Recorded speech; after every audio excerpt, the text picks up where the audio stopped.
رب اشرح لي صدري ويسر لي أمري واحلل عقدة من لساني يفقهوا قولي سبحانك لا علم لنا إلا ما علمتنا إنك أنت العليم الحكيم اللهم لا سهل إلا ما جعلته سهلا وأنت تجعل الحزن والصعب إذا شئت سهلا أما بعد فإن أصدق الحديث كتاب الله وخير الهدي هدي محمد صلى الله عليه وسلم وشر الأمور محدثاتها وكل محدثة بدعة وكل بدعة ضلالة وكل ضلالة في النار أعاذنا الله وإياكم منها. Segala puji bagi Allah Subhanahu wa taala kerana Dia masih lagi beri peluang kepada kita untuk sama-sama melaksanakan solat Isyak berjemaah, seterusnya melaksanakan solat tarawih. Satu-satunya solat sunnah yang kita tidak boleh buat dalam bulan yang lain. Sekalipun tarawih itu adalah solat sunnah, tapi solat ini tidak boleh dibuat pada bulan-bulan yang lain. Anugerah Allah Subhanahu wa taala kepada umat Muhammad sallallahu alaihi wasallam. Ada juga solat yang selalu dipandang remeh kerana dia adalah solat sunnah, tapi rupa-rupanya ia adalah anugerah Allah Subhanahu wa taala kepada umat Muhammad sallallahu alaihi wasallam di dalam bulan Ramadan. Bahkan solat tarawih ini adalah salah satu manifestasi, salah satu maksud kepada makna man qama ramadhana imanan wa ihtisaban, ataupun man qama lailatul qadri imanan wa ihtisaban ghufira lahu ma taqaddama min dhanbi. Sesiapa yang menghidupkan Ramadan ataupun menghidupkan malam Lailatul Qadar dengan penuh keimanan serta mengharapkan ganjaran pahala Allah Subhanahu wa taala, ghufira ma taqaddama min dhanbi, saya akan diampunkan segala dosanya yang telah lalu. Untuk tuan-tuan, solat tarawih ni nampak simple tapi kena buat. Malam ni insya-Allah saya tidak bercadang nak cakap panjang, walaupun bahan saya bawa ni panjang. Bahan ni 40 minit sebenarnya, tapi sebab Tuan Imam suruh dah tadi setengah jam, kita pakai setengah jam lah. Malam ni saya nak ajak tuan-tuan dan puan-puan sama-sama dengan saya, kita tengok balik ayat yang berkaitan dengan puasa. Ayat tersebut start daripada awal puasa sampai sekarang, saya yakin selalu dibaca. Khususnya orang yang menjadi imam selalu baca 5 ayat ni. Start daripada ayat 183, 184, 185, 186, 187 dalam surah Al-Baqarah. Tapi sebenarnya ayat ni dia ada tanda. Dia ada tanda, ada isyarat, ataupun ayat ini sebenarnya adalah checklist kepada Ramadan. Sebab tu ayat ni dia datang secara tersusun. Malam ni kita tengok sepintas lalu apakah sebenarnya yang ada dalam ayat-ayat ni, kerana apabila kita sampai pada ayat yang terakhir, insya-Allah Ramadan kita adalah Ramadan yang sempurna. Kalau kita tak boleh buat checklist ni, maka Ramadan kita ada something. Ada something yang perlu kita baiki dan kita masih lagi ada masa untuk kita baiki, insya-Allah. Baik. Allah Subhanahu wa taala dalam ayat 183, Allah Subhanahu wa taala sebut, ya ayyuhallazina amanu kutiba alaikumusiyam. Wahai manusia yang beriman, telah diwajibkan kepada kamu berpuasa, kama kutiba alal ladzina min qablikum la'allakum tattaqun, sebagaimana puasa ni telah diwajibkan kepada orang sebelum kamu, mudah-mudahan kamu bertakwa. Baik. Ayat ni salah satu di antara ayat yang memerihalkan tentang puasa dalam Al-Quran. Selain daripada tu, ada 2 ataupun 3 tempat lagi yang Allah Subhanahu wa taala menggambarkan perihal orang yang berpuasa. Bahkan kita ambil satu contoh dalam surah Al-Ahzab, bila Allah Subhanahu wa taala menggambarkan tentang orang yang berpuasa, dia guna kalimah was-saimina was-saimat, orang yang berpuasa lelaki dan wanita. Lepas daripada ayat tu, Allah Subhanahu wa taala kata, wa ma kana lil mu'minin wa la mu'minatin idza qadallahu wa rasuluhu amran ayyakuna lahumul khiyaratu min amrihim. Selepas Allah Ta'ala cerita di antara ciri-ciri orang mukmin ialah as-saimin as-saimat was-saimat, orang yang jenis berpuasa juga tergolong di kalangan orang mukmin, di kalangan orang yang beriman kepada Allah Subhanahu wa taala. Orang inilah, salah satunya orang yang berpuasa inilah orang yang wa makana lil mu'minin, tidak sayurianya bagi orang mukmin lelaki dan perempuan, idza qadallahu wa rasuluhu amra, apabila Allah Subhanahu wa taala dan rasulnya memutuskan satu-satu perkara, ayakuna lahumul khiyaratu min amri. Dia masih lagi kata, ada jalan lain lagi ni. Biarlah Tuhan kata macam ni, Nabi kata macam ni, tapi kita buat cara lain. Kalau orang itu, orang yang telah berpuasa dengan puasa yang sepatutnya, maka dia tidak akan mencari jalan ataupun mencari alasan untuk menidakkan apa sahaja yang telah diputuskan oleh Allah Subhanahu Wa Taala dan baginda Rasulullah Sallallahu Alaihi Wasallam. Selain pada tu ada dua tempat lagi lah kita nak cerita malam ni. Saya ambil satu contoh je tu. Baik. Dalam ayat yang pertama ni Allah Subhanahu Wa Taala menegaskan bahawa puasa ni adalah kefarduan. Cara puasa kita dengan umat terdahulu itu soal nombor dua. Cuma puasa kita ialah menahan lapar, menahan diri dari makan dan minum dan melakukan perkara-perkara yang membatalkan puasa sejak dari terbit fajar sampailah tenggelam matahari. Puasa kita macam tu kan? Dalam fiqhnya macam tu dia sebut. Umat-umat terdahulu ada cara dia. Tetapi yang penting ialah puasa ni salah satu cara untuk membentuk ketakwaan kita kepada Allah Subhanahu Wa Taala. Kalau kita rasa kita tak bertakwa kepada Allah Subhanahu Wa Taala, maka salah satu di antara cara untuk membentuk takwanya ialah dengan cara berpuasa. La'allakum tattaqun, moga-moga kamu bertakwa. Baik.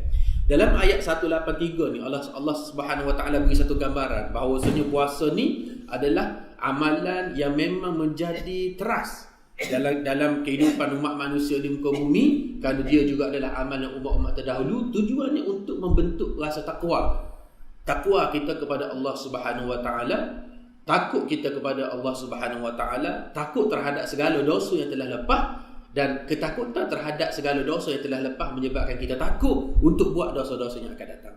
Sebab tu ulama-ulama kita sebut at-taqwa al-imtithalu li awamirillah wa ijtinabu nawahi sirran wa alaniyah. Takwa ni ialah kita buat apa yang Tuhan suruh, kita tinggal apa yang Tuhan larang, sama ada dalam keadaan depan orang ramai ataupun ketika kita berseorangan. Baik. Selepas daripada Allah Subhanahu Wa Taala cerita tentang kewajipan berpuasa, Allah Subhanahu Wa Taala cerita dalam ayat seterusnya, dalam ayat 184, ayyaman ma'dudat. Faman kana minkum maridan aw ala safarin fa'iddatun min ayamin ukhra wa 'ala alladhina yutiqunahu fidyatun ta'amu miskin faman tatawwa'a khairan fahuwa khairul lahu wa an tasumu khairul lakum in kuntum ta'lamun. Ayat ini merupakan ayat yang menjadi rukhsah atau keringanan kepada umat Muhammad sallallahu alaihi wasallam. Kalau kamu sakit, kalau kamu bermusafir, kamu diharuskan berbuka, dibolehkan berbuka, bukan diwajib. Dan dalam kitab-kitab fiqh disebut lagi ada beberapa masalah lagi, antaranya ialah ibu yang sedang mengandung atau ibu yang sedang menyusukan anak, ataupun orang lelaki yang bekerja buruh yang kerjanya terlalu berat sangat, berjemur sepanjang hari di tengah panas, suhu 40 darjah contohnya, maka ketika tu dia diharuskan berbuka. Tu ada perinciannya dalam kitab-kitab fiqh. Kita bukan nak bincang itulah malam ni. Baik. Sekalipun ada rukhsah, keringanan dalam agama bagi orang yang sakit, bagi orang yang musafir, tapi seboleh mungkin bila kita berpuasa Ramadan ni jangan cari jalan untuk kita buka. Kalau kita sesemua sikit, sakit kepala sikit, sakit kaki sikit, sakit gigi sikit-sikit, tak usah buka lah puasa. Sebab apa? Sehari kita tinggal puasa Ramadan, kita nak kati dia setahun kita ambil masa. Lepas daripada masuk Syawal. Lepas Syawal? Zulkaidah dah. Lepas Zulkaidah? Zulhijjah. Habis bulan 12.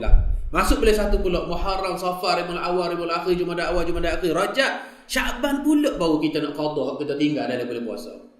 Dah. Sebab tu bila masuk 25 Syaban, mulalah kita fikir, kita pun carilah macam mana nak selesai ni fidyah ni. Sebab apa? Puasa ni kita tinggal 5 hari. 25, 26, 27, 28. Tak sempat ni kot kita nak puasa. Dah. Saya bila masuk saja 25 Syaban, masa tu lah bertalu-talu mesej masuk. Ustaz macam mana ni Ustaz? Kita dah terlepas ada 1 tahun ni. Macam mana ni? Nak qada lagi, nak bayar fidyah lagi. Macam mana nak kira? Nak ceritanya sehari kita tinggal puasa Ramadan tu susuk kita nak kati. Dah. Saya tak tahulah orang lain, tapi saya memang macam itulah. Padahal kita boleh kati dah dalam bulan Syawal, tapi kita tak kati. Kita nak kati juga dalam bulan Syaban. Setahun kita ambil masa ataupun 11 bulan kita ambil masa untuk kita kati 1 hari kita tinggal. Nak ceritanya susah nak kati puasa Ramadan ni. Sebab tu kalau sakit sikit-sikit tak usah cari alasan lah. Tapi kalau sampai sakit sampai satu tahap tu boleh lah, tak ada masalah lah. Begitu juga kalau kita musafir. Betul, memang dalam kitab fiqh dia sebut musafir ni boleh kita buka puasa. Kita musafir jarak yang boleh kita qasar lebih kurang dalam 90 km, setengah pendapat kata 93, 90 km, kisahlah, ambillah 90 km mudah. 90 km kita boleh buka dah. Harus dah buka puasa. Tapi tuan-tuan, kita bawa emas, kita bawa BMW 7 siri. 90 km ni agak-agak berapa minit? Ada setengah jam? Tak ada, setengah jam, 15 minit. Takkan 15 minit pun nak buka puasa. Memang betul dalam kitab fiqh boleh. Tetapi kita kena fikirlah juga patut atau tidak. Dengan kereta ekor, dengan selesa dan sebagainya, kita bawa 15 minit, memang jarak dia musafir. Jarak musafir yang dia haruskan. Tapi kalau nak buka juga, buka lah, tak ada masalah. Kerana fiqh kata boleh. Tapi sekali kita tinggal puasa Ramadan ni, kelebihan dia, kalau kita ganti seumur hidup kita pun kita tak kisah apa kelebihan buka satu hari. Man taqarraba fihi bi khislati min al-khairi kana kaman adda faridatan fi ma siwa. Wa man adda faridatan kana kaman adda 70 faridatan fi ma siwa. Siapa-siapa yang buat amalan wajib dalam bulan Ramadan ni sekali, fadilah dia sama dengan 70 kali dia buat amalan wajib dalam bulan yang lain. Jadi kalau dia tinggal sehari puasa Ramadan ni, dia nak ganti, betul dari segi pahala, dari segi gantinya, ganti satu hari juga. Tapi dari segi kelebihannya, Ramadan yang kita lepaskan ni, dia tidak akan berulang kembali. Sebab tu buat sebaik mungkin supaya puasa kita ni kalau sakit sikit-sikit, tak salah tinggal. Kalau musafir lebih ke 100 km, kalau jalan kaki boleh lah. Kalau berjalan kaki tak ada masalah. Tapi kalau naik kereta, tak usah buka lah. Sebab tu ayat rukhsah keringanan ni datang selepas daripada ayat azimah, ayat kewajipan berpuasa, kemudian datang keringanan. Kalau kamu nak buat juga boleh dalam keadaan-keadaan yang dibenarkan. Itu ayat yang kedua. Selepas daripada cerita tentang Ramadan, Allah Subhanahu wa taala cerita tentang Al-Quran yang kita sambut semalam, nuzulul Quran, syahrul Ramadan alladhi unzila fihi al-Quran huda. Allah Subhanahu wa taala dalam ayat 185, Allah Subhanahu wa taala kata syahrul Ramadan, bulan Ramadan alladhi unzila fihi al-Quran, yang diturunkan padanya Al-Quran hudan, sebagai petunjuk. Bila kita sebut Al-Quran sebagai petunjuk, petunjuk Al-Quran ini dia boleh datang bukan dengan cara kita study ayat dia saja, tidak, tetapi juga dengan membaca. Sebab tu faqra'u ma tayassara minal Quran. Bacalah ayat apa sahaja kamu boleh baca. Jangan cari alasan kamu tak nak baca Quran. Bacalah ayat apa sahaja. Kamu tak boleh baca surah yang besar, kamu baca surah yang kecil. Kamu tak boleh baca ayat yang panjang-panjang, kamu baca ayat yang pendek-pendek. Baca Qul Huwallahu kuliah, baca Fatihah pun cukup lah. Tapi yang penting, Ramadan ini adalah bulan Al-Quran. Sebab tu kalimah hudan ini dia merujuk kepada bukan setakat mengkaji isinya, tetapi juga dengan membacanya saja boleh memberi petunjuk. Umar Al-Khattab radhiyallahu anhu, kita baca sejarah Umar Al-Khattab radhiyallahu anhu, kisah dia masuk Islam. Dia mendengar surah Taha yang dibacakan oleh adiknya. Sebenarnya sebelum daripada Umar dengar surah Taha, dia pernah dengar Rasulullah sallallahu alaihi wasallam baca surah Al-Haqqah. Dia nak pergi sekondeng Nabi SAW di Kaabah Al-Musharrafah. Nabi duduk baca Quran depan Kaabah semaya sunat. Nabi baca surah Al-Haqqah. Bila dia dengar Rasulullah baca, dia kata Muhammad ni memang sahih. Bila dia terlintas dalam hati dia macam tu, masa tu Nabi dah sampai pada ayat innahu laqawlu rasulin karim. Quran ni adalah wahyu yang dibawa oleh Jibril alaihissalam. Kemudian dia kata ni misi sahih. Umar kata terlintas dalam hati dia Rasulullah sampai pada ayat wa ma huwa biqauli syairin qalilan ma tadhakkarun. Kemudian dia kata, Umar pula terlintas dalam kepala dia kata kalau dah sahih berbukti ni mesti kerja tu ketilik. Kemudian Nabi SAW baca wala biqauli kahinin qalilan ma tu'min. Muhammad sallallahu alaihi wasallam baca Quran, dan akhirnya bacaan Quran Muhammad sallallahu alaihi wasallam ini telah memasukkan iman dalam hati Umar Al-Khattab radhiyallahu anhu. Dalam riwayat yang sahih, Umar kata selepas aku dengar Rasulullah sallallahu alaihi wasallam baca surah Al-Haqqah ni, Allah Subhanahu wa taala telah memasukkan iman ke dalam segenap hati sanubari aku. Ini riwayat sahih. Lepas pada tu baru cerita Umar dengar surah Taha yang dibacakan oleh adik dia tu. Ceritanya bahawasanya Al-Quran Al-Karim ini dia boleh jadi hidayah walaupun dengan baca saja. Sebab tu walaupun kita baca Quran kita tak faham, tak apa baca. Dan dalam bulan Ramadan ni kita selalu bertadarus Al-Quran. Saya selalu sebut tiap-tiap tahun bahawa bila kita bertadarus Al-Quran ini jangan baca saja.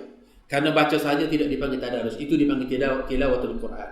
Wa majtama qaumun fi baitin min buyutillah yatluna kitaballah. Baru baca saja. Wa yatadarasunahu bainahum, bertadarus tak sapa lagi. Tadarus macam mana? Pak kita buat malam ni. Yang kita panggil tadarus.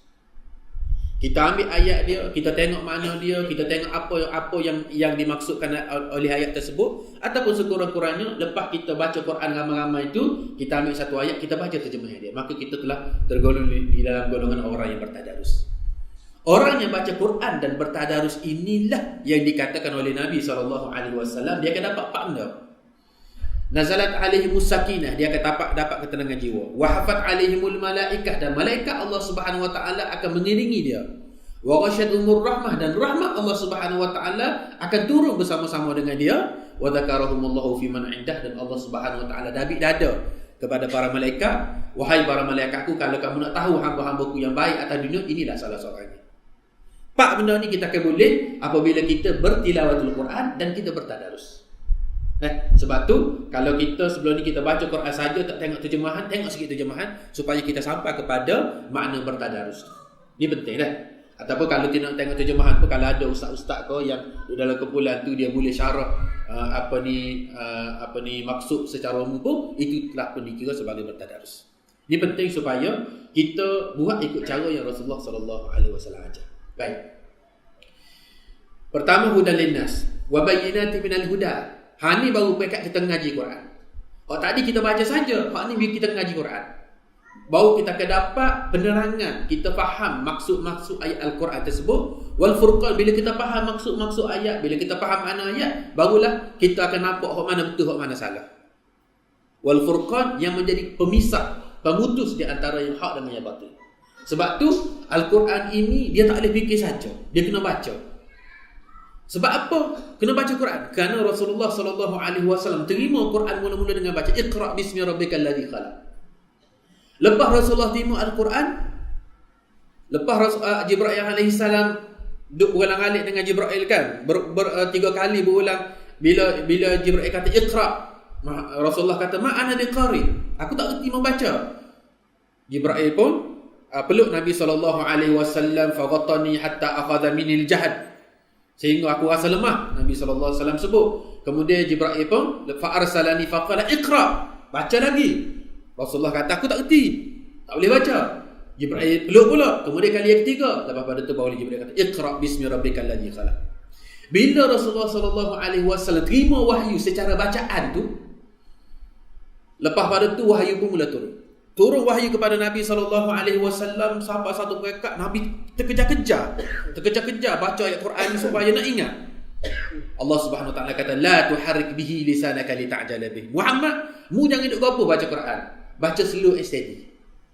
Slow and steady, baca relax, baca. Kamu jangan, kenapa inna alaina jam'ahu wa qur'ana. Kamu duk puluk pun kalau kami tak masukkan dalam hati kamu, takkan masuk juga. Jadi kamu baca Quran, kerja masukkan dalam hati kerja kami. Ceritanya pentingnya Quran ni jangan duk fikir saja, nak baca Quran tu. Walaupun kita baca surah Fatihah saja, setiap hari baca Fatihah pun tak ada masalah. Kemudian selepas Allah Subhanahu wa taala cerita hubungan yang sangat rapat di antara Quran ataupun ilmu yang disebut syahrul Ramadan alladzi unzila fihi al-Qur'an hudan lin-nas wa bayyinatin minal huda wal furqan, itu adalah persoalan ilmu. Quran ini adalah kitab panduan hidup yang kita kena ambil panduan itu, kita kena ada ilmu tentang Quran, barulah kita tahu apa benda yang kita nak buat dalam hidup kita. Lepas daripada tu, reka-reka ini tuan-tuan, saya cakap sambil tengok jam ke?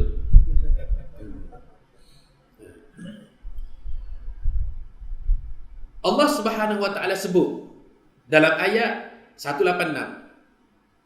Allah Taala kata, wa idza sa'alaka 'ibadi 'anni fa inni qaribun ujibu da'watad da'i idza da'an falyastajibu li wal yu'minu bi la'allahum yarshudun.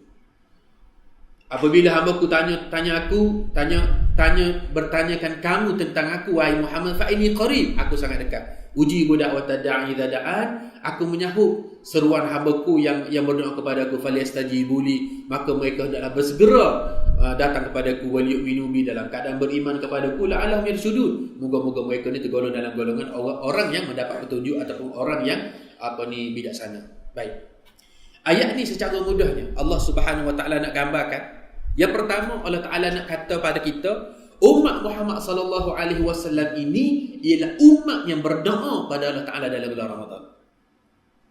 Macam mana nak sampai situ panjanglah, tak perlu saya cerita. Tapi maksud dia ialah umat Muhammad sallallahu alaihi wasallam ini ialah umat yang berdoa kepada Allah Taala dalam bulan Ramadan. Sebab tu dalam tazkirah Nabi sallallahu alaihi wasallam di awal Ramadan, sebagaimana yang diriwayatkan oleh Salman Al-Farisi radhiyallahu anhu, Nabi kata, fastakthiru fihi min arba'i khisalin khaslataini turdina bihima rabbakum, fashahadatu an la ilaha illallah wa tastaghfiruna, wa amal khaslatani allatani la ilaha bikum anhuma fatas'aluna Allah al-jannah wa ta'uduna bihi minan nar. Dalam bulan Ramadan ni, mu jangan malu mata untuk kamu buat 4 perkara. Kamu jangan segan untuk kamu buat 4 perkara. Yang pertama hendaklah kamu memperbanyakkan menyebut la ilaha illallah. Wa tastaghfiruna, dan kamu jangan segan untuk kamu memperbanyakkan beristighfar kepada aku. Nampak benda simple je, tetapi Nabi SAW pesan dalam tazkirah di awal Ramadan, kamu kena banyakkan sebut 2 benda ni. Dan ada 2 benda lagi Nabi kata, macam-macam mana pun 2 benda lagi ni, kamu tidak ada alasan untuk kamu menidakkannya. Kamu tak kata, saya tak perlu minta 2 benda ni. Tak boleh, kamu kena minta. Apa dia? Tas'aluna Allah al-jannah, kamu minta syurga dengan Allah Ta'ala. Wa ta'uduna bihi minan nar, dan kamu minta jauh daripada neraka Allah Subhanahu wa taala. 4 benda ni kamu kena minta. Tak kira kamu dosa banyak mana, 1 lori, 2 lori, 1 gunung, 2 gunung dosa, itu soal lain. Soalnya mu kena minta. Mu kena minta benda ni. Sebab tu Allah Subhanahu wa taala dalam ayat wa idza sa'alaka ibadi itu, perkataan wa idza sa'alaka ibadi itu maksud dia ialah umat Muhammad sallallahu alaihi wasallam ini ialah umat yang jenis berdoa kepada Allah Taala dalam bulan Ramadan. Jadi kalau kita melalui dalam bulan Ramadan dalam keadaan kita tak berdoa, kita kerugian yang sangat besar lah. Kita dapat kerugian yang sangat besar. Kenapa? Kerana Allah Taala guna perkataan idza yang menunjukkan bahawasanya ciri-ciri umat Muhammad dalam bulan Ramadan ni ialah umat yang berdoa kepada Allah Taala. 1. Yang kedua, ayat ini nak cerita pada kita, falyastajibu li wal yu'minu bi la'allahum yarshudun. Allah Subhanahu wa taala nak cerita pada kita, umat Muhammad sallallahu alaihi wasallam, umat yang berdoa kepada aku dalam bulan Ramadan ini adalah umat yang cerdik. La'allahum yarshudun tu, makna la'allahum yarshudun tu, kalau dia tak berdoa pada Allah Taala dalam bulan Ramadan, dia tidak termasuk dalam golongan umat Muhammad yang cerdik. Kalau kita kata kita ni bodoh, kita suruh mati, tidak lah. Kalau Tuhan kata pada kita, cuma bahasa Quran ni dia bahasa yang sangat cantik. Dia tak kata bodoh sebab mu tak berdoa kat aku. Dia kata orang yang berdoa pada aku ni adalah orang yang cerdik. Maknanya tak berdoa pada Allah Ta'ala ni bodoh. Bahasa mudah gitu. Bahasa tu tuan-tuan, bagi orang yang tak mengaji bidang tafsir ni, dia tak, mungkin dia biasa-biasa. Tapi bagi orang yang duduk dalam dunia tafsir ni, kalau kena perkataan itu, falyastajibu li wal yu'minu bi la'allahum yarshudun, 7 hari 7 malam, tak lain nanti itu. Bahasa tu sangat hebat. Sangat dalam makna dia.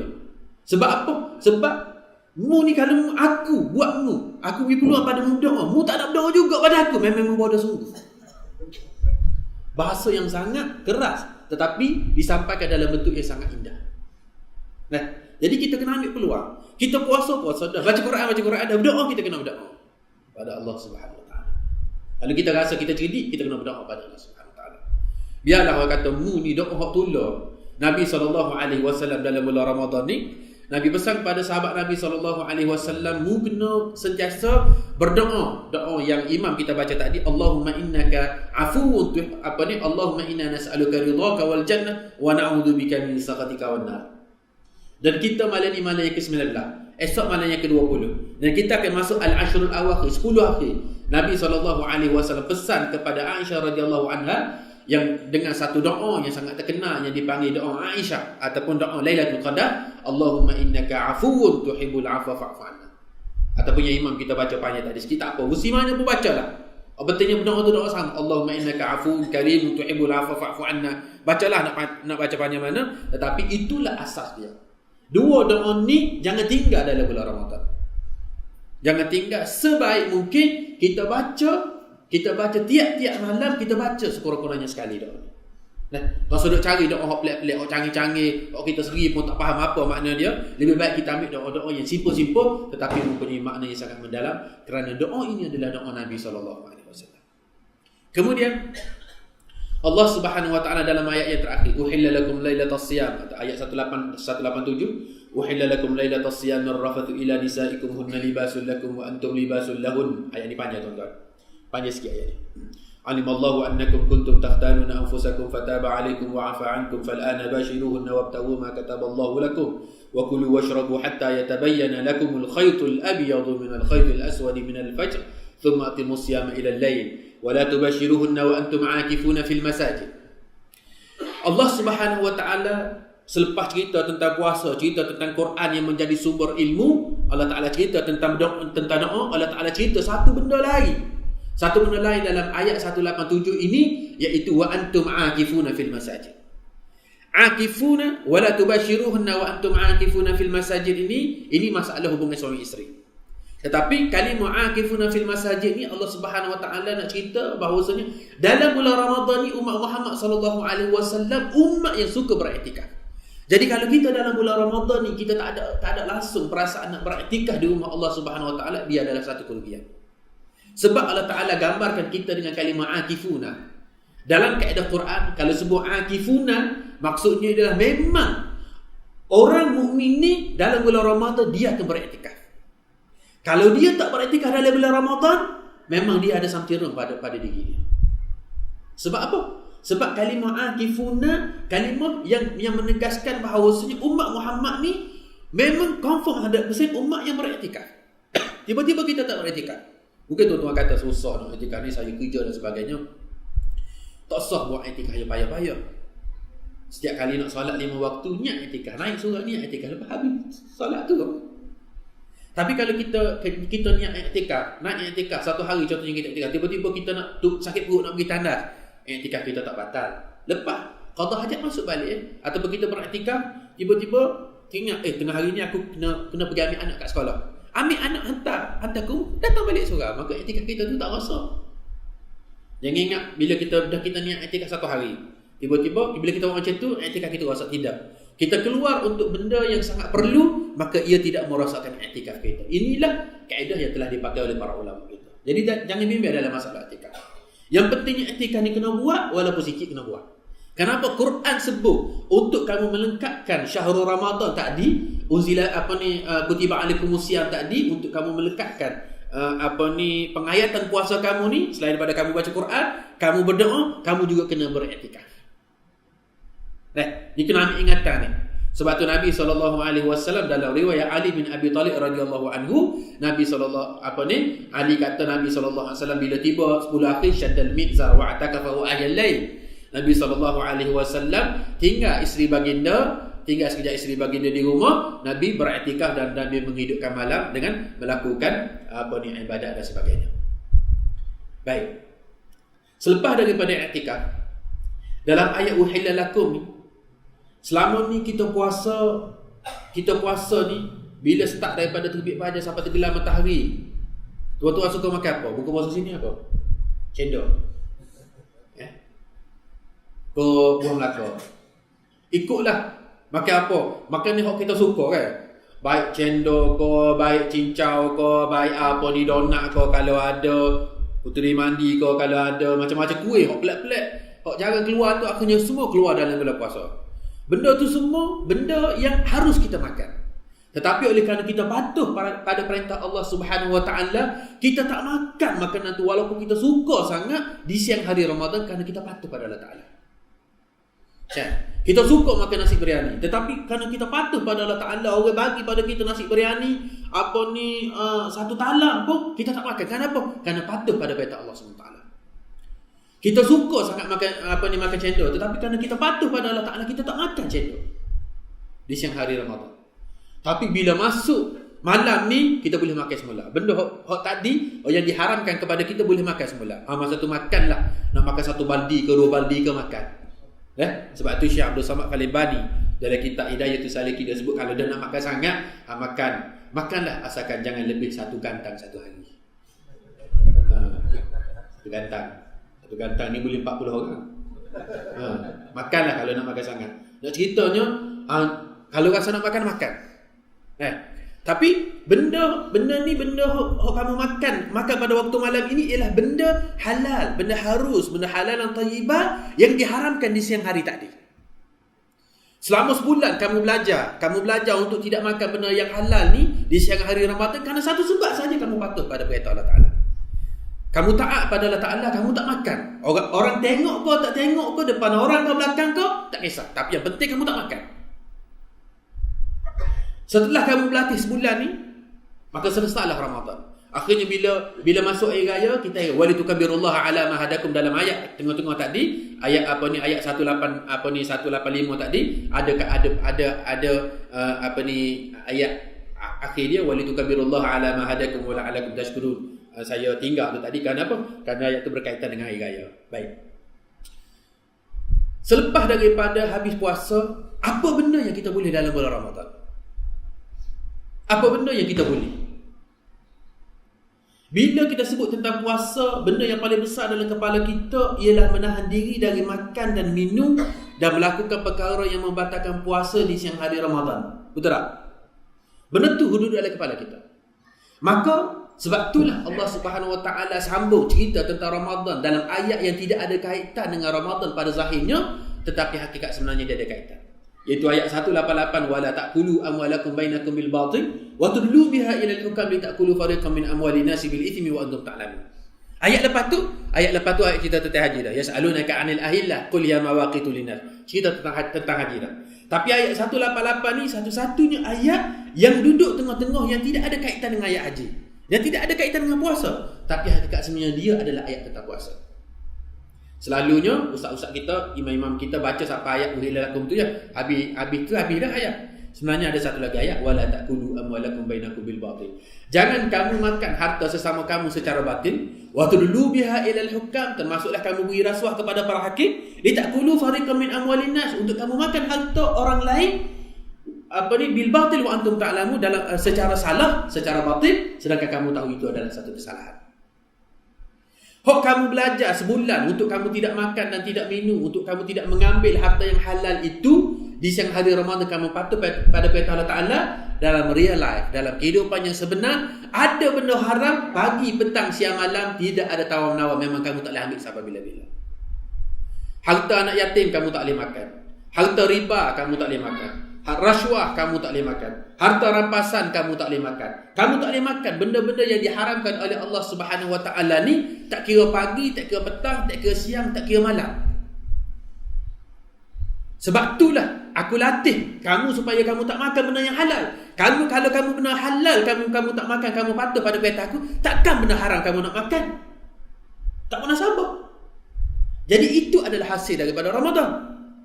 Kita belajar untuk kita tidak makan benda halal kerana kita patuh pada Allah Ta'ala. Maka hasilnya ialah wala ta'kulu amwalakum dalam ayat 188 tu. Kamu jangan makan benda yang diharamkan ni, kerana benda yang diharamkan ni dia diharamkan pagi, petang, siang, malam. Sebabnya satu saja, kamu tak makan kerana kamu patuh pada perintah Allah Ta'ala. Kamu puasa boleh kamu tak makan, tiba-tiba lepas pada puasa kamu makan harta yang haram, nasabah ke tidak? Maka tidak munasabahlah jawabnya. Sebab itulah Allah Subhanahu Wa Taala bawa ayat wala ta'kulu amwalakum ni di belakang ayat puasa.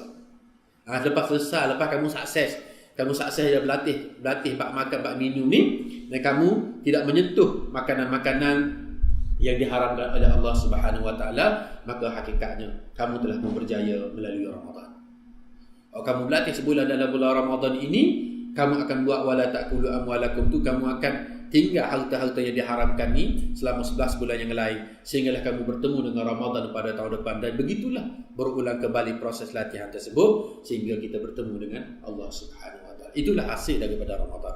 Bukan hasilnya nak rajin sembahyang sunat saja, nak rajin baca Quran saja, tidak. paling pentingnya ialah Nabi SAW pesan kat kita, kullu lahmin nabata min harami fannaru aula bih. Setiap daging yang tumbuh daripada benda yang haram akan cepat dimakan oleh api neraka.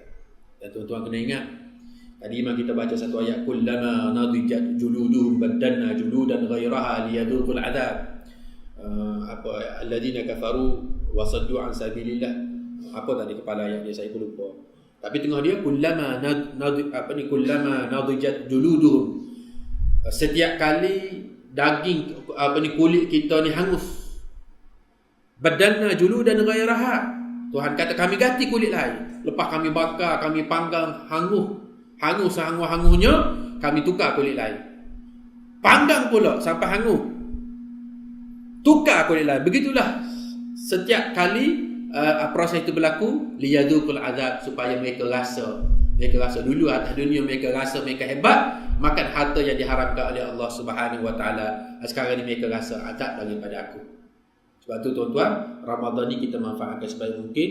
Mudah-mudahan Ramadan pada tahun ini Ramadan yang lebih baik daripada Ramadan yang kita lalui pada tahun-tahun sebelumnya. Mudah-mudahan segala dosa kita diampunkan oleh Allah Subhanahu Wa Taala.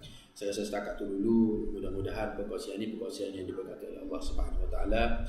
Dan sebagai maklumannya, saya nak maklum pada tuan-tuan, saya terpaksa tarik dirilah untuk berkuliah di surau ni. Bukan tidak sudi. Tuan-tuan kata ustaz ni sejak masuk TV kan, kalau berpasan saya selalu masuk TV. Sejak masuk TV ni tak nak kuliah, tidak. Saya ada tugas lain waktu malam. Saya kena jadi pengasuh. Dah lama dah. Jadi dia mengganggu kalau saya nak datang kuliah lah. Bukan surau ni sajalah. Banyak surau Baiduri pun saya tak pergi. Banyak surau saya tak pergi kerana saya ada tugas tu. Kalau nak suruh kuliah, Zuhur boleh. Kan? Tapi kalau kuliah maghrib ni susah sikit. Mudah-mudahan tuan-tuan akan dapat pengganti yang lebih baik dari saya. Besar Adnan ada depan ni, dia boleh ambil slot saya dah. Tapi sekali-sekala tu panggil juga dah supaya hubungan ukhuwah tu tak putus. Wallahu a'lam. A'udzu billahi minasyaitonir rajim. Bismillahirrahmanirrahim. Alhamdulillahil alamin wassalatu wassalamu ala asyrafil anbiya'i wal mursalin sayyidina Muhammadin wa ala alihi washabbihi ajmain. اللهم إن هذه القلوب قد اجتمعت على محبتك والتقت على طاعتك وتوحدت على دعوتك وتعاهدت على نصرة شريعتك فوثق اللهم رابطتها وأنمدها واهدها سبلها واملأ صدورنا بفيض الإيمان بك وجميل التوكل عليك وعيا بمعرفتك ومتع على الشهادة في سبيلك إنك نعم المولى ونعم النصير. اللهم اجعل جمعنا هذا جمعا مرحوما وتفرقنا من بعده تفرقا معصوما. سبحان الله والحمد لله ولا إله إلا الله والله أكبر ولا حول ولا قوة إلا بالله العلي العظيم. عدد كل حرف كتب ويكتب إلى أبد الآبدين ودهر الداهرين. اللهم أرنا الحق حقا ورزقنا اتباعه وأرنا الباطل باطلا ورزقنا اجتنابه. اللهم أرنا الحق حقا ورزقنا اتباعه وأرنا الباطل باطلا ورزقنا اجتنابه. اللهم أرنا الحق حقا ورزقنا اتباعه وأرنا الباطل باطلا ورزقنا اجتنابه. وصلى الله على محمد وعلى آله وصحبه وسلم. الحمد لله. السلام عليكم ورحمة الله.